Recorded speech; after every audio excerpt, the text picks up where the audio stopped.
Mark, a difficult day to say for the team, a 2-1 defeat at home to Dulwich Hamlet. What's your thoughts on the game today?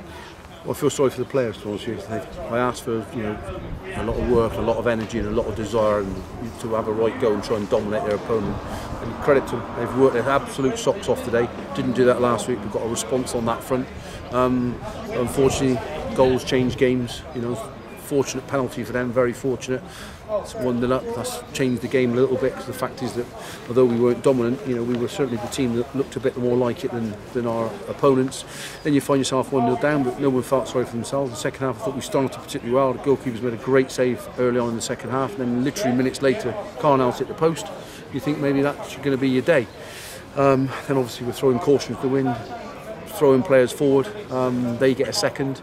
Bit unfortunate on Brad, wicked bounce, hit him in the chest, a good finish by the lad following up, and then obviously we continue to drive forward and try and make ourselves some chances, and I think Makuta's got a decent goal and then we're right back in it. Obviously times come a little bit too quick for us, and as I say, we've just pulled up a little bit short, but otherwise outstanding effort by the players. I'm not knocking that effort at all, because as I say, they certainly, anyone who was there last week would be disappointed, but this week they've given everything to the cause, and we've just come up a little bit short today.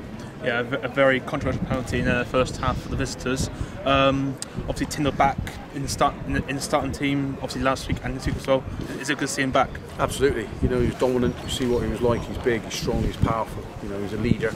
He's been out for a long time. He's got some cuts and bruises and some aches and pains, which he's going to have. He didn't train much this week. So the fact is, we wanted to look after him for the day. But he's a Chippenham boy. He wants to play for Chippenham Town. That means something. And I thought he and Harry Rutty, I thought, was absolutely outstanding. Harry Rutty's come from playing from Park a long way down the pecking order.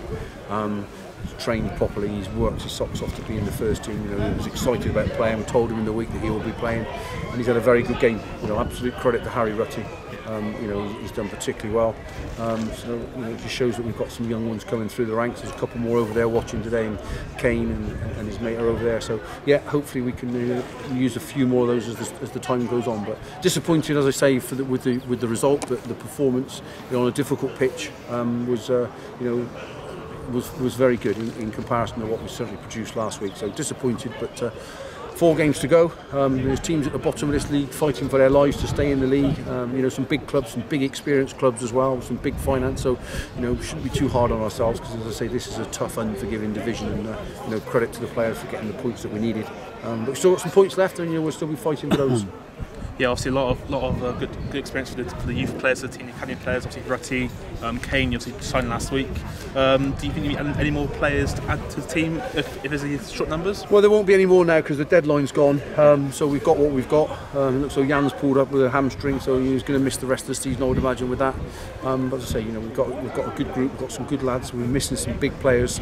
Will Richards, hopefully the next week or so, can come back to the party. But as I say, you miss your big players. You want them on the big days and on the big games. We haven't had that, so we've had to throw some younger ones in, and as I say, Harry set the tone and set the store and done very well. On to next week, away at Dartford, and obviously week after, a big game home against Torquay on Good Friday. 2 big games for the team ahead. What's your preview ahead of both matches? Well, we'll worry about Dartford first. We'll train this week, Tuesday, Thursday, and get ready for Dartford. And they've lost 3-1 at Weston today. They're going to want to be in and around those playoffs. So, it's a difficult game for us to go there with our limited numbers. But we're under no pressure. We'll go there. The pitch is good, the surface is good, so we go there with in good heart. As I say, we've got a good group. We'll stick together. And then the Torquay game will just take care of itself. I think they've drawn 3-3 today with Woking, so they're right up there. They may be champions before they come here, but that's a game that we can come and enjoy. We're playing against a full-time side, a full-time club, and a massive club who really shouldn't be in this division. So credit to them. They're going to look so they're going to be the champions, and I would imagine rightfully so. So that game will take care of itself, and we have to concentrate now on Dartford next weekend. Thank you very much.